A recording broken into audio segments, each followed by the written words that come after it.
Alam po namin, Lord, na hindi po kami malinis, Panginoon, sa inyong harapan, Lord. Pero sa pamamagitan po ng awa niyo, Panginoon, ng inyong habag, Lord, tinatanggap po ninyo kami, Panginoon, na bilang anak niyo, Lord. Kaya nagpapasalamat po kami, Panginoon. Napakabuti po ninyo sa bawat isa sa amin, Lord. Kaya wala po kaming gagawin, Panginoon, kundi maglingkod kami sa inyo ng tapat, Lord. Maraming salamat po, Lord, na idinako po ninyo, Panginoon, ang aming pastor, Panginoon, Lord, na siya po, Lord, ay ginagamit nyo dito sa De La Costa, Lord, ang household of God, Lord. Salamat po, Panginoon, dahil isa po siya, Panginoon, na bilang pagpapala po sa lugar na ito, Panginoon. Napakabuti po ninyo, Lord. Maging ang kanyang kabiyak, Panginoon, si Pastora, Lord. Salamat po at nakilala po namin sila, Lord. Napakalaking bagay po sa amin, Panginoon, na sila po, Lord, ay dinako nyo rito sa lugar na ito, Panginoon. At alam ko po, Lord, na meron po kayong purpose, Panginoon, na kung bakit dinala po ninyo sila dito, Lord. At Lord, nararamdaman ko po, Panginoon, na marami po kayong gagawin, Panginoon, sa pambahayang Diyos na ito, Panginoon. Dahil, Lord, pinakikita nyo na po sa amin, Panginoon. Marami na po kayong binibigay, Panginoon, na pagpapala sa church na ito, Panginoon. Kahit kakaunti lamang po kami, Lord. Pero, Lord, andito kayo, Panginoon. Nararamdaman po namin ang inyong presensya, Panginoon. Hindi po nyo tinitingnan mo kami kaunti, Panginoon. Ang tinitingnan po ninyo, Lord, yung puso namin, Lord. Kaya, Lord, maraming salamat po, Panginoon. Dahil, Lord, ipinakita po ninyo sa amin, Panginoon, kung gaano po kayo kabait, Panginoon, sa amin, Lord. Kaya, Lord, hipuin po ninyo ang mga bawat nandirito, Panginoon. Nawa, Lord, patuloy po silang maglingkod sa inyo, Panginoon. Manampalataya sa inyo, Lord. At ang mga wala po rito, Panginoon. Nawa, Lord, hipuin po ninyo sila, Panginoon. Dahil, Lord, ayaw po namin, Lord, na lumayo po kayo sa amin, Panginoon. Kayo lamang po, Lord, ang pag-asa namin sa buhay namin, Lord. Kaya nagpapasalamat po kami sa gabing ito, Lord. At salamat po sa ibibigay niyong mensahe, Panginoon. Nagagamitin po ninyo ang inyong lingkod, Lord. Maraming salamat po, Panginoon. At nawa, Lord, ito po ay magsilbing ang kalakasan namin, Panginoon, ang inyong mga salita, Panginoon, Lord. Maraming salamat po, Lord. Pinupuri po namin kayo, Panginoon. Pinasasalamatan aming Diyos na makapangyarihan sa lahat. Ito po ang aming dalangin sa pangalan ni Jesus na aming tagapagligtas. Amen and amen. Hallelujah. Praise God. Hallelujah. Praise God. Purihin ang Diyos. Salamat mga kapatid. Purihin ang Diyos sa gabing ito. Tayo po'y makakaupo na. Muli po, paalala po natin yung ating pong gawain. Okay, bukas po ay mayroon pong Christmas Fellowship sa Northridge. Yan, bukas po gaganapin sa mga kapatid natin na doon po sa Northridge dumadalo. At sa sa akin naman po dito sa De La Costa, sa next Sabado po, no, sa 23. Yan, December 23. Okay, tita, anong oras po? Ganitong oras? Mga ganito, no? So, start tayo mga kapatid, mga around 5. No? Hanggang gabi na po. So, nakabunot na po ba lahat, mga kapatid? Okay. Alam niyo na yung regaluhan niyo? Okay. Tito, kilala mo na kung sino sa'yo? Ayan. Tita, kayo? Okay, mabuti. Ayan. So, ano po? At, mga kapatid, kung kayo po ay tinutulak ng Panginoon, no, na magbahagi po ng kahit na ano sa ating pong fellowship dito sa De La Costa. Kahit po anong pagkain lang po, no? At, kung ini-encourage po natin na kung kayo po ay gusto pong mag-share ng pagkain po. Yan, mas maganda po, mas merrier pag marami tayo ditong biyaya. Yan. So, muli mga kapatid, purihin ang Diyos. Yan, sa Kapaskuhang ito, nawa po ay marami pong pagpalain sa atin. Sige mga kapatid, tayo po'y sumandaling manalangin at idulog po natin sa Diyos ang ating pong gawain. Muli po, dakilang Ama, salamat po sa panalangin ng aming mga kapatid, sa panalangin po kanina ni Tita, na ang gawaing ito ay kayo po ang nagbuklod nito. kayo po ang nagtatag ng gawain dito sa De La Costa. Kaya Ama, salamat dahil makapangyarihang Diyos kayo at kayo po ang nakakapatid sa mga pinili po ninyo sa lugar na ito upang ang liwanag nyo po ay lumagay sa lugar na ito. Di man po ito pinapansin ng ibang mga tao, pero naniniwala kami na ang inyong mga hinirang ay inyo pong papupuntahin sa gawain ito. Naniniwala kami, dakilang Ama, na may mga hinirang kayo sa lugar na ito at tunay nga po na isa sa inyong mga itinalaga po para tanggapin ang inyong liwanag. Walang iba kundi ang mga kapatid namin sa lugar na ito. Ang pamilyang ito nila Tita, na kung saan mismo si Tita din po itinawag nyo sa biyaya. Salamat dakilang Ama sapagkat may mga anak kayo sa mga lugar na inyong pinili. Mga taong pinili upang ang mabuting balita po ay maiproklama sa mga huling panahon. Kaya dakilang Ama, isang pribilehiyo po na isa kami sa mga matawag niyong mga anak upang hindi kami magpabaya sa buhay na ito, kundi kami po ay maglingkod ng totoo, maglingkod ng buong puso at itaas lamang ang pangalan niyo. Pagpalain niyo po ang aming gawain sa gabing ito, sa pangalan ni Jesus. Samahan niyo kami ngayong gabi, magpahayag ang inyong banal na Espiritu sa aming kalagitnaan. Sa pangalan ni Jesus, dalangin din namin, Ama, ang mga kapatid namin na nag-commit din po, na sumuporta kahit po nakaalis o umalis at pumunta sa ibayong dagat. Ang ibang mga kapatid namin tulad po ng Tita Loleng, nawa dakilang Ama, ilahip niyo sa kanyang puso na siya po ay nasa ibang bansa pero ang puso niya po ay para makapaglingkod at magbigay ng kanyang contribution sa anumang kaparaanan dito po sa inyong gawain. Ang mga kapatid po, alam namin, Ama, na may mga puso din po sila para ipaglingkod ang kanilang buhay. Gamitin niyo po sila. Dakilang Ama, salamat po sa gabing ito. Samahan niyo kami sa pangalan ni Jesus. Amen. Mga kapatid, buksan natin ang ating mga Biblia. Okay, nais ko po mga kapatid na dahil po malapit na po ang Kapaskuhan, buksan natin muna ang ating mga Bible bago po tayo magpatuloy sa ating pag-aaral sa Roma, sa aklat po ni Mateo, sa Ebanghelyo po ni Mateo. At atin pong basahin ang unang kabanata ng Mateo. Mateo, sa unang kabanata, at atin pong basahin ang mga talatang 21 hanggang 23. Yan. So, Ebanghelyo ni Mateo, unang kabanata, mula talatang 21 hanggang 23. Ito po ang nakasulat. Siya'y manganganak ng isang lalaki, at ang pangalang itatawag mo sa kanya ay Jesus, sapagkat ililigtas niya ang kanyang bayan sa kanilang mga kasalanan. At nangyari nga ang lahat ng ito upang maganap ang sinalita ng Panginoon sa pamamagitan ng propeta na nagsasabi, narito, ang dalagay magdadalang tao at manganganak ng isang lalaki, at ang pangalang itatawag nila sa kanya ay Emmanuel, na kung liliwanagin ay sumasa atin ang Diyos. Purihin po ang Diyos sa kanyang mga salita, mga kapatid mo, ngayong gabi. Sabihin nga po natin, mga kapatid, mahal ko ang Panginoon. Sabihin natin, no? Mahal ko ang Panginoon. Lakasan po natin, mahal ko ang Panginoon. Alam niyo po ba na mahalaga po ang ganyang pangungusap? Kasi po, alam niyo mga kapatid, kung bakit ang Panginoon ay kamahal-mahal. Alam niyo kung bakit? Sapagkat ibinigay po niya yung pinakamagandang regalo sa tao. Sabihin niyo nga po, regalo. Ayan, so, mga kapatid, alam niyo po, wala nang ibang regalo na mas mabuti sa lahat ng mabubuti. Kundi alam niyo po kung ano? Ito po yun.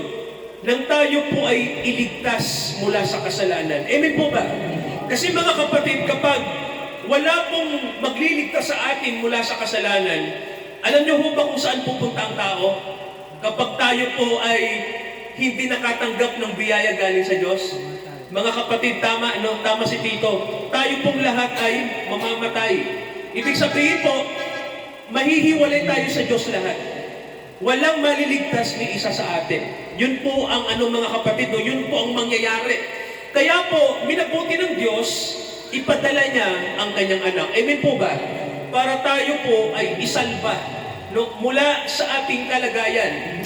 At mga kapatid, ito po yan, sa Biblia po, mayroon tayong mababasa, no, na ililigtas tayo ng Diyos. Amen po ba ron? So, yung kaligtasan ito ay napakahalaga. Sabihin nyo nga po, mahalaga. Sabihin nyo nga po, pinakamahalaga. Yan. So mga kapatid, ito yung pinakamahalaga. No? Sabi nga po, walang pinakamahalaga sa lahat ng pinahahalagahan natin, kundi maligtas tayo, no? Mula sa kamatayan, no? Mula sa kasalanan. So, maganda po, basahin natin yung isang talata sa Biblia, no? Na tumutukoy sa kahalagahan kung bakit naparito ang Panginoong Jesucristo, no? Bakit po ba siya naparito? So ito yung unang bagay na mababasa natin. Basahin natin yung unang Timoteo. Okay, sa mga may Bible po, pakinggan nyo to, no? Yung unang Timoteo, chapter 1. Okay, mayroon tayong babasahin. Ito mga kapatid, pakinggan nyo to, no? Kasi may sinabi si Pablo dito. Unang Timoteo, chapter 1. Okay, basahin natin yung verse 15, yung talatang 15. Unang Timoteo, unang kabanata, talatang 15. Ito po yung isang bagay mga kapatid kung bakit naparito si Jesus Christ, no? Ang ating tagapagligtas.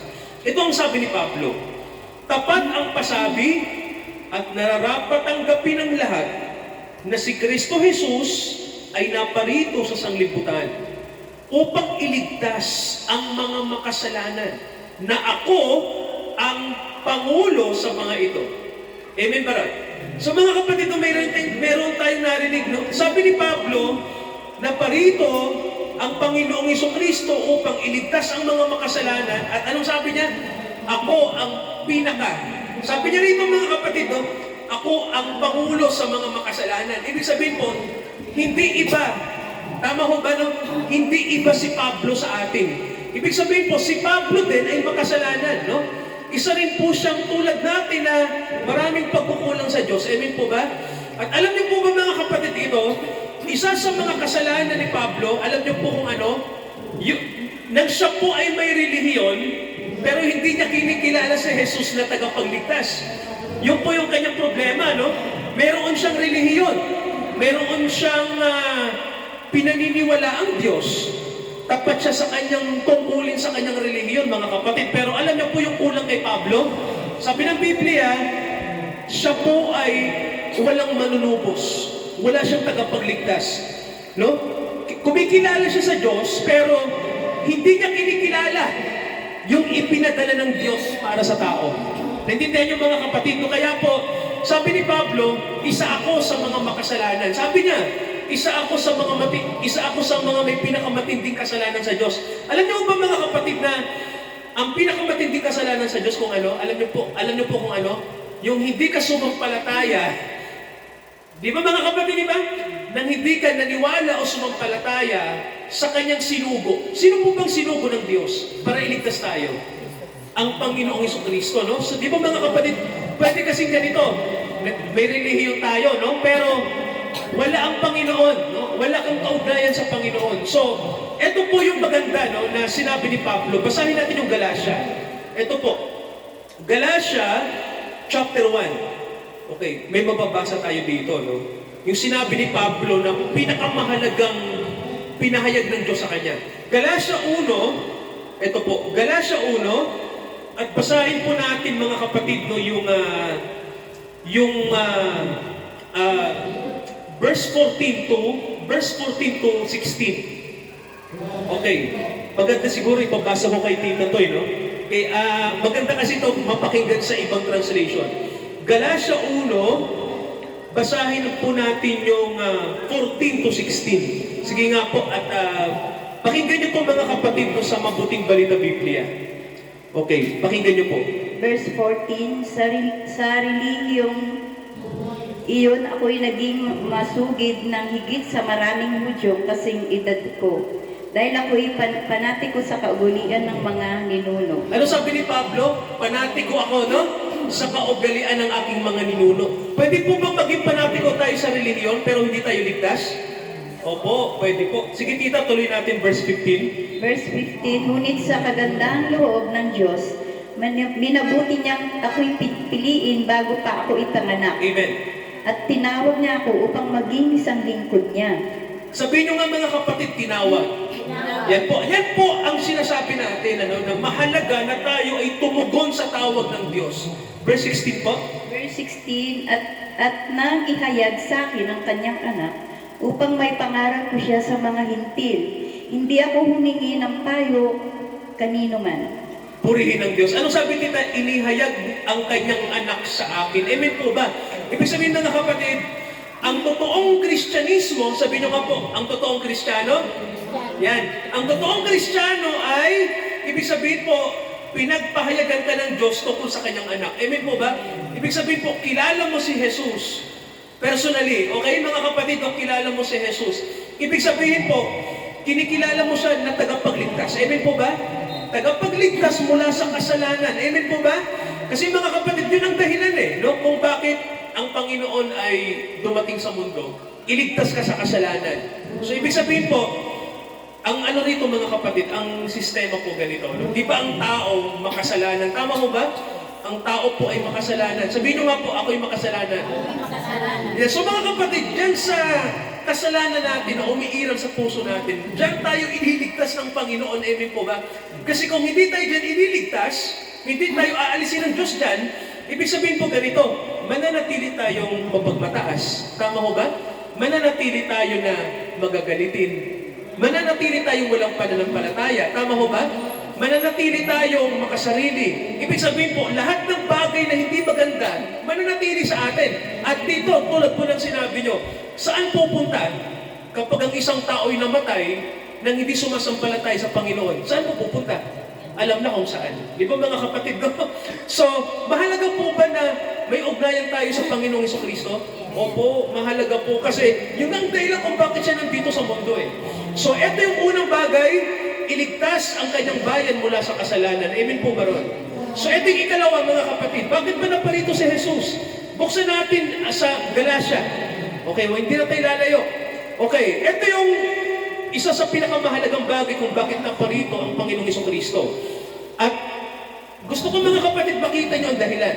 Okay, basahin natin Galatia, unang kabanata, at ipababasa ko nga kay tita to, no? Sa talatang 3 hanggang 4. Ayan mga kapatid, pakinggan nyo po to. Galatia 1, 3 hanggang 4. Ano pong sabi dyan mga kapatid? Pakinggan nyo po. Verse 3, sumasa inyo nawa ang pagpapala at kapayapaan mula sa Diyos Ama Amen. at sa ating Panginoong Jesucristo. Inalay ni Jesucristo ang kanyang sarili dahil sa ating kasalanan ayon sa kalooban ng ating Diyos Ama upang mahango tayo sa kasamaang naghahari ngayon sa sanlibutan ito. Yun! Napakinggan yung mga kapatid, no? So, ang sabi ng Biblia sa atin, ikalawang bagay po, no, kung bakit naparito ang Panginoong Jesucristo, ay upang tayo po ay hanguin, no? Alisin tayo sa pangkasalukuyang masamang sanlibutan. Amen po ba ron? Kasi mga kapatid, ganito yan. Siguro po sa mga tao no, na mahal natin ang mundo kasi dito tayo pinatira ng Diyos Di ba dito?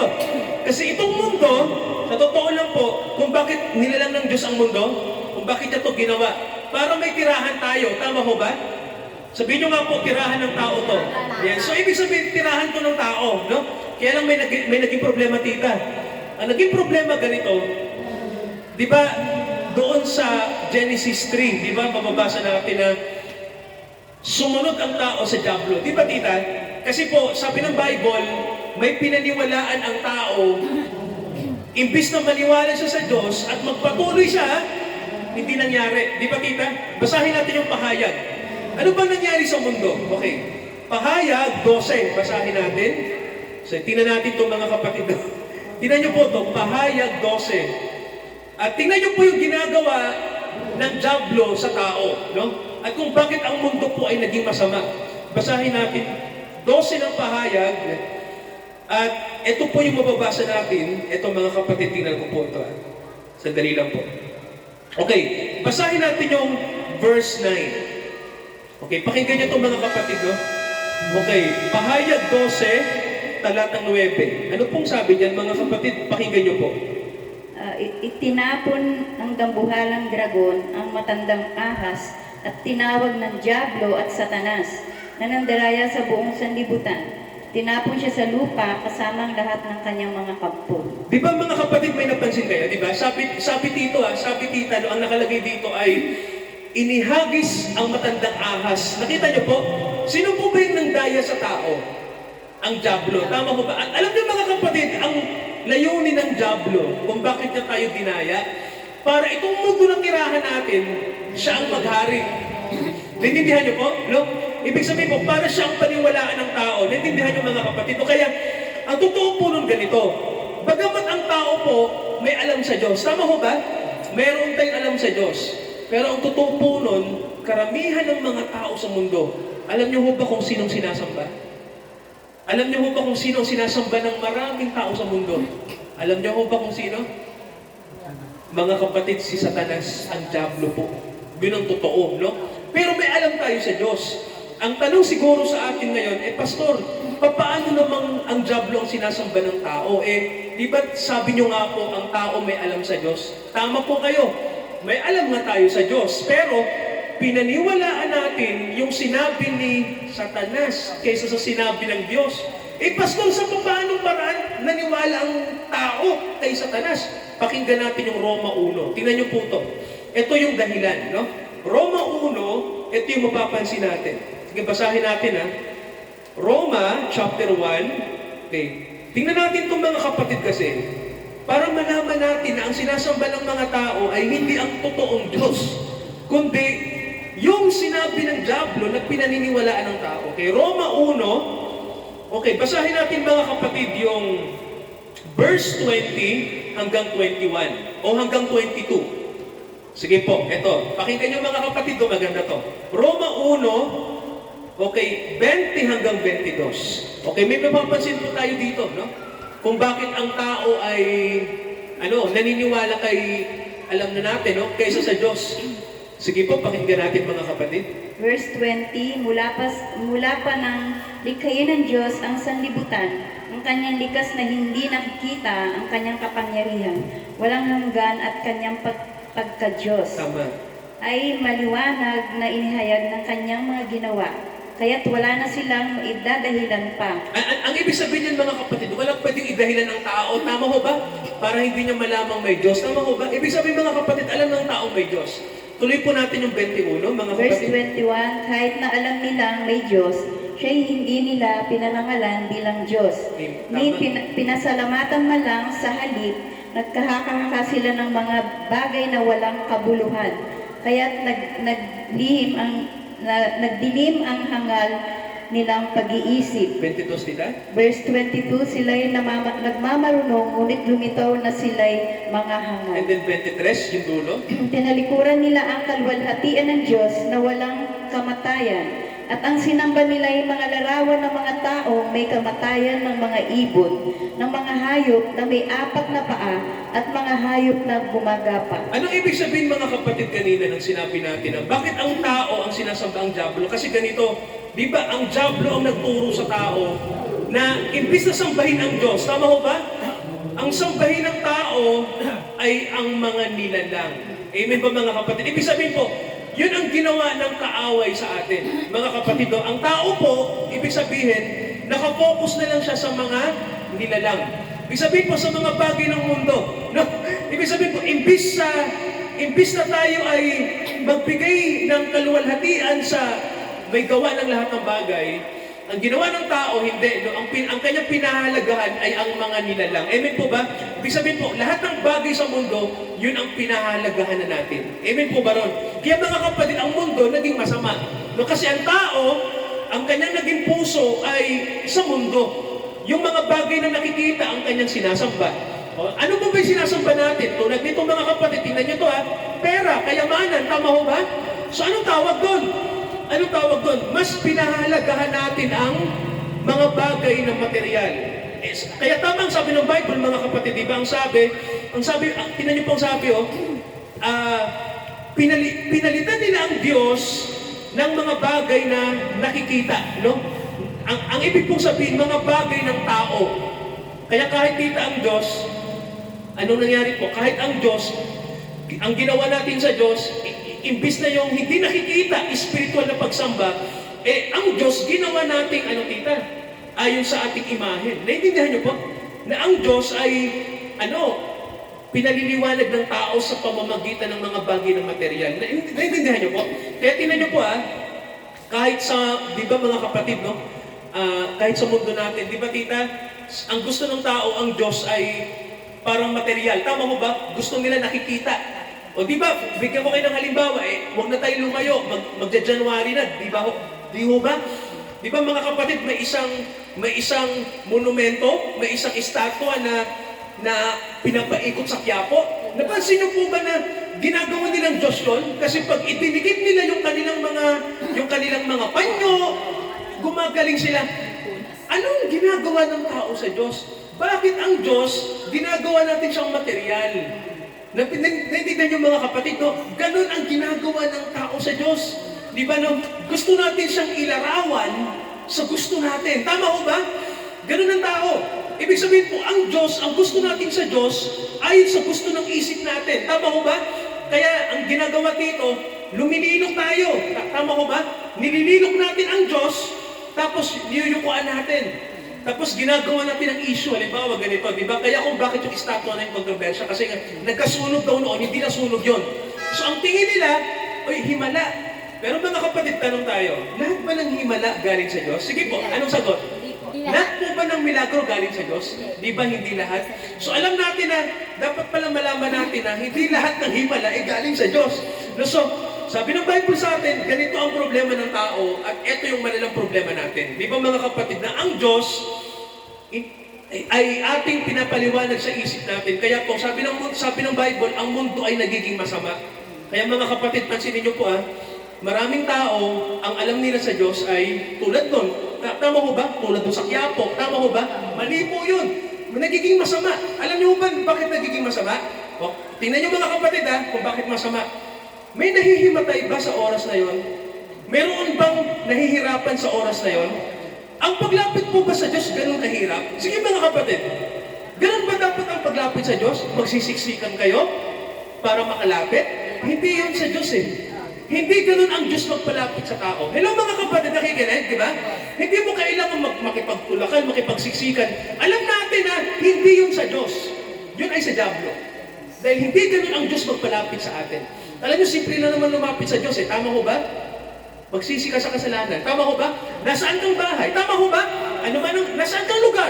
Sa kwarto mo pumasok ka, makipag-usap ka sa Diyos na hindi mo nakikita. At sabihin mo, Panginoon, patawarin niyo ako sa lahat ng aking kasalanan. Kung may sakit man ako, pagalingin niyo ako. Yun ang gusto ng Diyos. Hindi mo kailangan pumunta sa mga sa demonyo po yun. Sa Diablo yun. Kaya alam niyo ang bansang ito, imbis na pagpalain tayo, hindi. Bakit? Sinusuway na natin yung sinasabi ng Roma. Kaya sabi ng Bible, gusto ng Diyos iiwas tayo sa masamang mundong ganito. Ibig sabihin, imbis na makabuti pala, napapasama pa tayo. Naintindihan nyo? Di ba mga kapatid, wala pa tayong alam sa Bible? Ang tingin natin tama yun. Tama ko ba? Ako may kakilalang pastor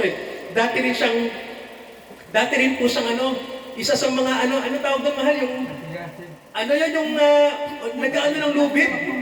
Opo, tita, panati ko siya ron. May kaibigan po ako na gano'n dati, panati ko siya sa Quiapo. Nung makakilala sa Panginoon, naliwanagan. Sabi niya, marami pala akong maling ginagawa sa Diyos. Imbis na makabuti. Kaya mga kapatid, ganito, sa totoo lang ganito may mga tao nakakatanggap ng milagro. Pero tandaan po natin, mga kapatid, hindi lahat ng milagro ay sa Diyos.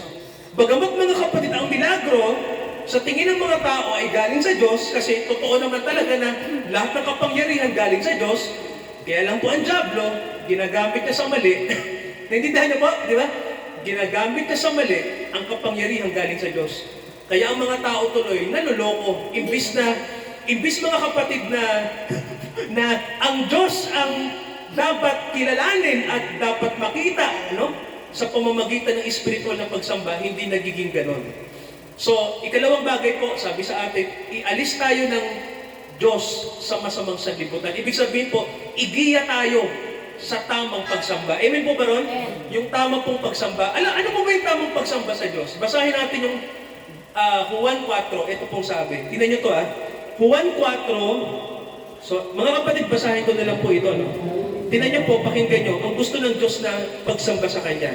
Juan 4, pakinggan nyo po ang sinasabi sa 23 hanggang 24. Sabi po rito, dumarating ang oras at ngayon nga, nasasambahin ng mga tunay na sumasamba ang Ama sa Espiritu at sa katotohanan, sapagkat hinahanap ng Ama ang mga gayon na maging mananamba sa Kanya.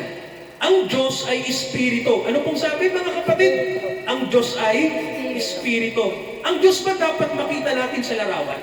Hindi po, di ba? Sabi, ang Diyos ay Espiritu. At ang mga sa Kanya ay sumasamba, kinakailangang sumamba sa Espiritu at katotohanan. Ibig sabihin mga kapatid, ayaw ng Diyos nang may pagsamba na kailangan mo pong may makita. Hindi yun sa Diyos. Inintindihan niyo po? Sa diablo po yun. Matindi po ba yung utos ng Diyos na ito po? Di ba mga kapatid, sumusuway ang maraming Pilipino dito, di ba? Kakatakot, no? Na imbis na mapalapit ka sa Diyos mapapalayo ka pala. Oo, ganun pala katindi yun. No? Kala kasi ng mga tao, tama yung kanang lang ginagawa. So, eto mga kapatid, yung nakakatakot na bagay, no?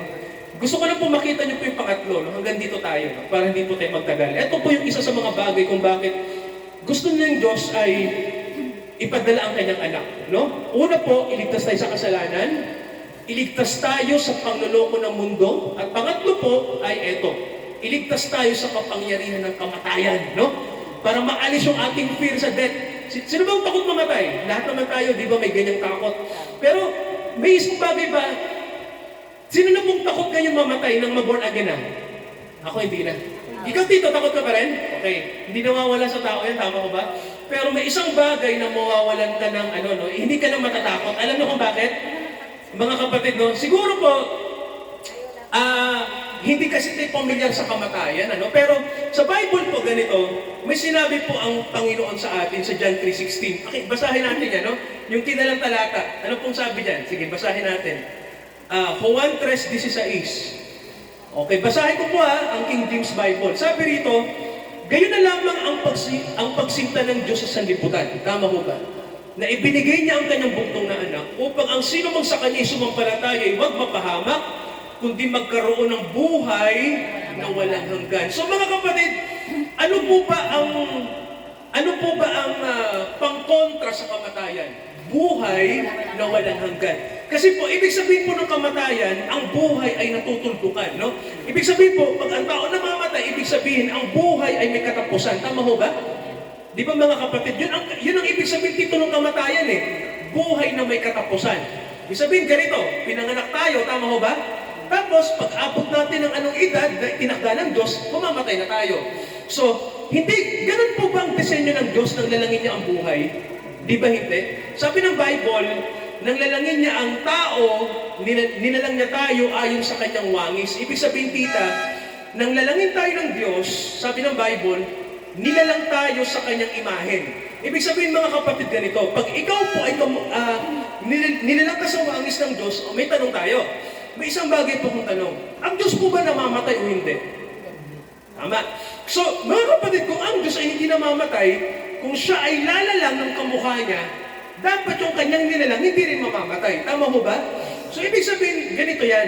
Nang ang tao pala ay lalangin ng Diyos, hindi tayo namamatay. Ibig sabihin, mga kapatid, walang kamatayan. Tama ho ba? Walang nagbibusiness dito ng ataol. Walang nagbibusiness ng plan. Walang sementeryo sa mundo noon. Tama ho ba? So, ang mundong tutirahan natin. Pero hindi ito libingan ng tao. Pero anong nangyari mga kapatid kung magkasala ang tao? Ang tao ay, imbis na mabuhay magpakailanman, anong sabi? Namamatay na. So, tama ang Roma 6:23, tita. Anong nakalagay? Sabi dyan, may meron ba kayong kabisadong verse? Kabisado kayo? Romans 6:23, di ba sabi? Sapagkat ang kabayaran ng kasalanan ay kamatayan. Di ba nakalagay? Ang kabayaran ng kasalanan ay kamatayan. Ibig sabihin po, kaya tayo namamatay dahil tayo ay nagkasala. So, gusto ng Panginoon yung pumipigil sa atin na mabuhay ng matagal at walang katapusan, kailangan niya na rin tuldukan. Ibig sabihin mga kapatid, ang kamatayan kailangan alisin ng Panginoon. Amen po ba? So, pinakita po ba niya sa atin kung paano niya aalisin ang kamatayan? Pinakita po ba? Yes. Alam niyo kung ano? Di ba ang Panginoon natin namatay sa krus? Noong pangatlong araw dito, ano nangyari? Noong pangatlong araw, nabuhay. So, ibig sabihin po, pinakikita lang sa atin doon na pag tayo is na kay Jesus at sumampalataya tayo, ibig sabihin po nun, mapubuhay tayong muli. At ang maganda rito, ganito, yung pagkabuhay na yan, sabi ng Bible, pag nabuhay ka na uli kay Jesus, kapag na-born again ka, hindi ka na kailanman mamamatay. Ibig sabihin po, wala ng kapangyarihan yung kamatayan sa'yo. Basahin natin, sige, yung nakalagay sa unang Korinto. Tingnan natin to. Unang Korinto chapter 15. Sige mga kapatid sa nakakita, basahin ko sa pakibasa nga po ito. Unang Korinto 15, ito yung huling talata natin. Okay, basahin natin ang 53 to 54. Okay, ano bang gagawin ni Jesus sa ating katawang may kamatayan? Okay, basahin natin. Unang Korinto 15, 53 to 54. Sige mga kapatid, pakinggan niyo po. Okay. Ang ating katawang nabubulok ay mapapalitan ng hindi nabubulok. Anong gagawin ng Panginoon daw mga kapatid? Papalitan niya. Tama ho ba? Yung nabubulok na ating katawan, papalitan niya ng hindi nabubulok. Handa na ba kayong makatanggap nun? Yes. Ako din. Tuloy mga kapatid. Ano pong sabi? At ang katawang namamatay ay napapalitan ng katawang hindi namamatay. Yon. Papalitan po ba yung katawan natin namamatay? Opo. Kaya mga kapatid ganito, no? Tandaan natin na dadaan tayo lahat sa kamatayan. Tama ho ba? Pero may pinanghahawakan tayo. Tama ho ba? May pinanghahawakan tayo. Ano po yon? Yung pangako ng Panginoon na itong katawang to na namamatay ay kanyang papalitan. Tama ho ba? At mga kapatid, ano yung tatak para yung katawan natin ay kasama sa papalitan? No? Ano yung pruweba na tayo ay kasama sa mga tao na papalitan ng Diyos ng bagong katawan? Sige tita, ituloy muna natin yung pagbasa sa 54. Pakinggan niyo po. Ano pong sabi? Kapag ang nabubulok ay napalitan ng hindi nabubulok at ang may kamatayan ay napalitan ng walang kamatayan, matupad na ang sinasabi sa kasulatan na nalupig ang kamatayan, lubos ang tagumpay. At 55 tita? 55, nasaan o kamatayan ng iyong tagumpay? Nasaan o kamatayan ng iyong kamandag? So ibig sabihin po, ang kamatayan po ba ay tatapusin din ng Diyos? Mga kapatid, tutuldukan din ba ng Diyos ang kamatayan? Tama po. At ang maganda rito mga kapatid, ang sabi, ang sabi rito, bibihisan tayo ng walang kamatayang katawan. Amen po ba? Papalitan yung katawan nating namamatay. Ang tanong sa atin, Pastor, paano ba malalaman na kasama ako dyan, no? Kasi ito po, babalik sa alabok tayo. Tama ho ba? Tama ka mga kapatid, uupo tayo lahat sa May isa sa ating susunugin. Tama ho ba? May isa sa ating paglalamayan. Ano yun natin, yung tanggapin na natin, ganun talaga. Pero tanong, ano yung pinanghahawakan natin pagkatapos nun? Tama ho ba? Anong uri ng pananampalataya ang ibinigay ng Diyos sa atin para masabi na kahit tayo ay paglalamayan minsan at darating ang araw na yon, masabi natin bago tayo malagutan ng hininga sa mundo, Panginoon, alam na, di ba? Pinanghahawakan ko yung sinabi niyo. Alam niyo po kung ano? Okay, ito, basahin natin ng Epeso. Okay, tingnan natin ito. Epeso, chapter 1. Okay, mga kapatid, ito basahin natin. Epeso, chapter 1. Okay, ito mga kapatid, yung tatak na kailangan nyo, no? Para masabi na kasama tayo sa bibigyan ng bagong katawan. Okay, Epeso, chapter 1. Okay, so basahin natin, mga kapatid, itong... Okay, basahin natin ang 11 to 13. Okay, ito po. Basahin po natin ito. 11 to 13. Okay. Sige tita, pakinggan niyo mga kapatid. Okay, pakinggan niyo po ito. Dahil kay Kristo, tayo rin ang naging pag-aari ng Diyos na siyang nagsasagawa ng lahat ng bagay ayon sa layunin ng kanyang kalooban. Amen po. Tuloy po hanggang 13, tita. Tayong unang umasa sa kanya ay pinili niya upang karangalan ang kanyang kalwalhatian. Amen. 13. Verse 13, kayo man ay naging bayan ng Diyos, matapos ninyong marinig ang salita ng katotohanan, ang matandang balita na nagdudulot ng kaligtasan, sumampalataya kayo kay Kristo, kaya't ipinagkaloob sa inyo ang Espiritu Santo na pinangako ng Diyos. Di ba dito may sinabi po, pinagkaloob ng Espiritu Santo? Tama ho ba? Ang nakalagay po sa King James, kayo'y tinatakan ng Espiritu Santo. Amen po ba? Ibig sabihin, tita, ang pruweba na tayo ay kasama sa mga tao na babaguhin ng katawan ay ikaw ay may tatak, may ibinigay sa atin. Ano po yun? Ang banal na Espiritu. Kasi mga kapatid, ang banal na Espiritu po ang magdadala sa atin sa pagbabago. Amen po ba? Babaguhin yung ating lupang katawan at gagawing immortal. Kaya ang sabi ng Bible sa atin nakalagay, tinatakan kayo ng Espiritu Santo. Ito yung pag-asa natin. Nung may nakalagay mga kapatid, ang sabi rito, ang nakalagay, sabi rito, tinatakan kayo ng Espiritu Santo na pinangako, sabi pa ng 14, na siyang patutuo sa ating mana. Ibig sabihin po, may manang matatanggap tayo, tama ho ba? At ibig sabihin po, yung nagpapatutuo, parang ano yung tita, parang sa korte, parang ganito tita, di ba? Di ba sa korte po tita, pag may pamana ka, halimbawa ganito, halimbawa tita, may tsuhin ka. Tapos yung tsuhin mo, ibibigay lahat ng mana sa'yo, tama mo ba? Di ba tita ganito? Hindi pwede tita na ipamana sa'yo yung sinabi ng tsuhin mo sa'yo, na kayamanan niya, halimbawa tita 15 billion pesos. Ang laki, no? Okay. Hindi pwedeng ibigay sa'yo tita hanggat walang kasulatan na nagpapatunay na sa'yo nga po pinamana. Tama mo ba? Ang korte, anong hahanapin? Anong hahanapin ng korte? Kasulatan, di ba?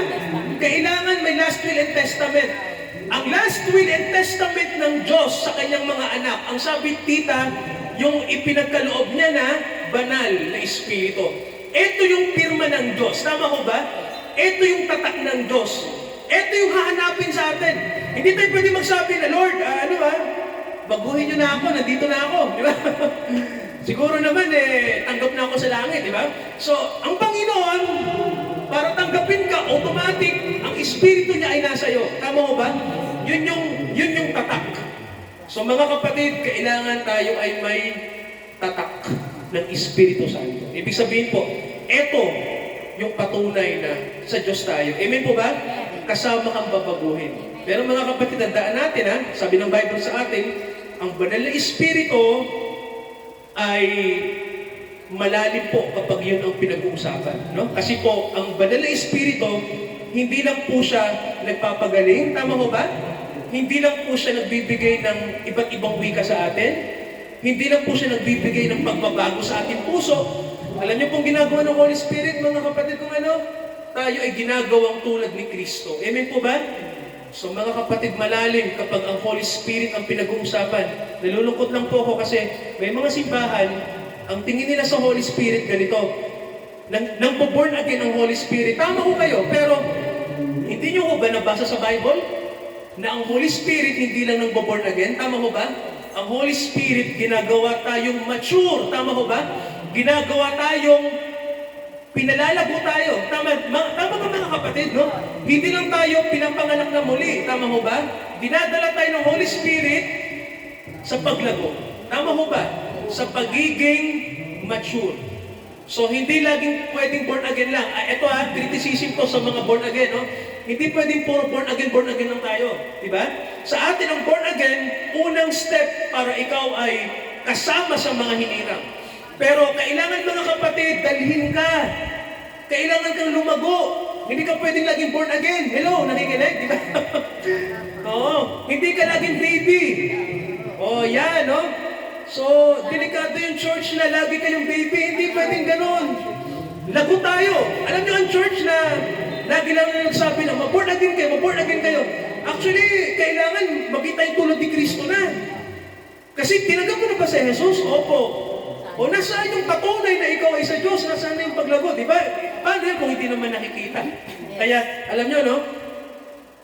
May mga simbahan, hindi alam yun. Tama ko ba? Sa kanila, pag born again na, okay na yan. Born again ka naman, Brad, okay. Ayos! Pero dapat, yun ang umpisa. Oo. Hindi ito nagtatapos. Umpisa pa lang. So hanggang dito tayo, mga kapatid, sa ating pinag-aralan. Pray tayo at idulog natin sa Diyos ang ating pong narinig mula sa Kanyang salita. Mag-pray tayo. Ama, pagpalain niyo ang De La Costa Household of God. Salamat. Kinakasangkapan niyo po si Tita para ang gawain po dito ay magtuloy-tuloy. Naniniwala kami, Ama, na ang mga kapatid na hinirang niyo po dito sa lugar na ito, hindi mawawalang kabuluhan ang pagpapagaling nila sa inyo. Dalangin namin ang mga makalangit, patuloy niyong kasangkapanin ang mga kapatid sa De La Costa, dito sa Caloocan, dito sa Capitol.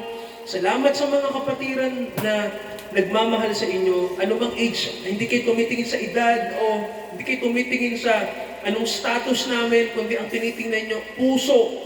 Kung ang puso ay bukas sa inyong salita, i-bless niyo ang mga kapatid dito, kasangkapanin niyo. At Ama, yung pong bahay ng Tita Luz sa Bulacan, panalangin namin na maging kasangkapan yung bahay na yon para yung mga kaluluwa pa ng mga tao sa Palmera ay maabot po namin. Kung may mga hinirang kayo sa lugar na yon, dalhin niyo sila doon na makarinig din sila ng mabuting balita. Pagpalain niyo po ang gabing ito sa pangalan ni Jesus. Lahat po tayo magsabi ng Amen.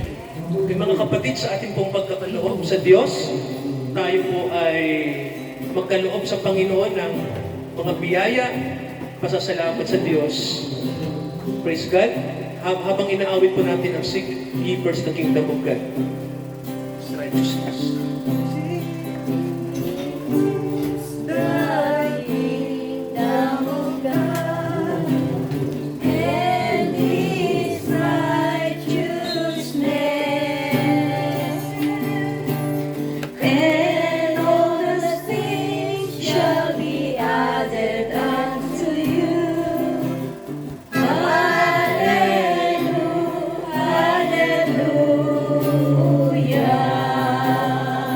Hallelujah.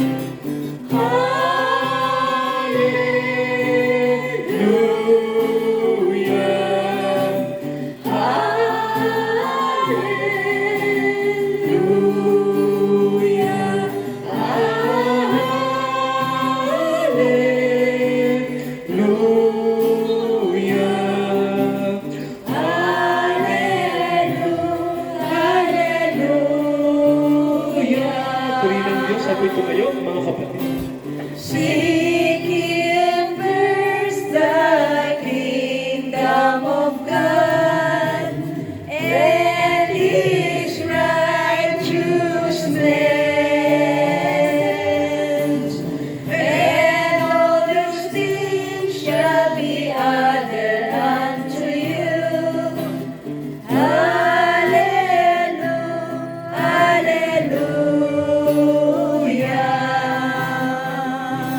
Dakilang Ama, pinapanalangin namin ang gawain bukas sa Northridge na gawin niyo pong mabiyaya at makahulugan at makapangyarihan at kaluwalhatian sa pangalan niyo. Ang fellowship namin bukas. Ang mga kapatid din po namin dito sa Caloocan, Father, sa araw na to at sa darating na 23, sa amin pong fellowship din po dito, pagpalain niyo po ang mga kapatid namin. At dalangin namin, Ama, na sa 2024 po, malapit na po ang bagong taon. Ang aming panalangin, Father, breakthrough, breakthrough, breakthrough. Pagpalain niyo po at maging pagpapala ang taong yan. Naniniwala po kami na may mga kaluluwa po na makikiisa sa amin. Pagpalain niyo po ang araw na ito, ang gabing ito, sa Diyos na tumawag sa atin sa biyaya.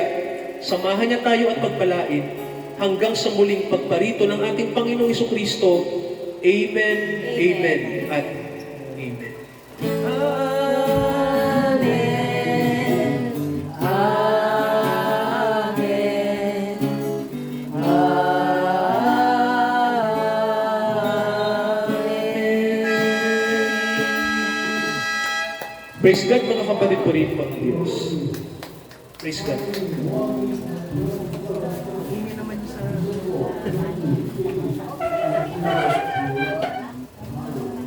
Dito na sa kanin. Masarap